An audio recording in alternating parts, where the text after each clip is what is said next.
Dahil nga, katulad yun, pina-plug ni Atty. Topacio yung kanyang show kasi nasara sila, natanggal sila. Ako, bukod sa mga personal na kaso, tatlong negosyo ko yung tinira. Bago nun, walang tinitira, wala namang problema.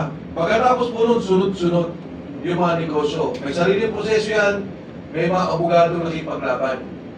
Pero bakit tayo umabot sa ganito? Sa isang demokrasya, ang tanging pong hawak namin ay yung aming boses, yung aming pananalita. Sa isang diktador, ang diferensya niya, okay ba sa demokrasya, hindi ka pwedeng magsalita. Pero ngayon, yun ang pilit nilang ginagawa. Pinapatahimik kami, tinatakot, inikipit. Ito ho, kailangan nating labanan. Tuloy ang laban sa korupsyon, tuloy ang laban sa pangikipit. Dahil ito, nagsama-sama tayo, mahaba po ang susunod na eleksyon eh. Hindi naman ito sa eleksyon. Kung hindi hustisya talaga at katanungan. At palagay ko, sa bawat araw na dumadaan, 40 na ho kaming kinasuhan. Dadami ba ang kakasuhan? Bakit nakakalungkot? Tinanong ako, kung may kaso kayo talaga, dapat kasuhan kayo. Ang sabi ko, ano?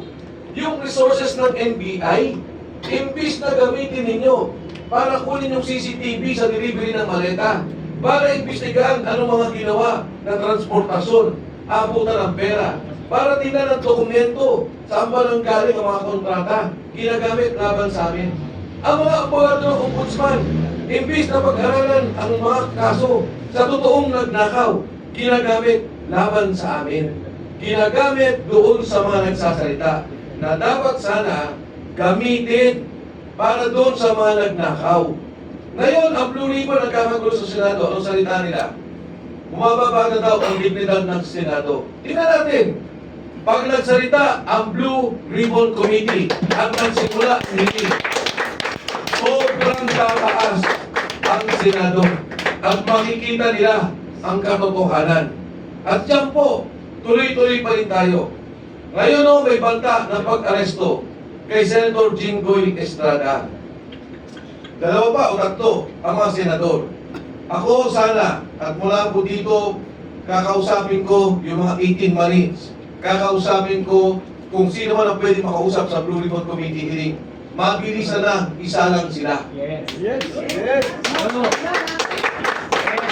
Kasi nais nila na wag po talagang matuloy. Nais nila na wag talagang madinig. Pero katulad ng sinabi ko, wag po tayong tumahimik.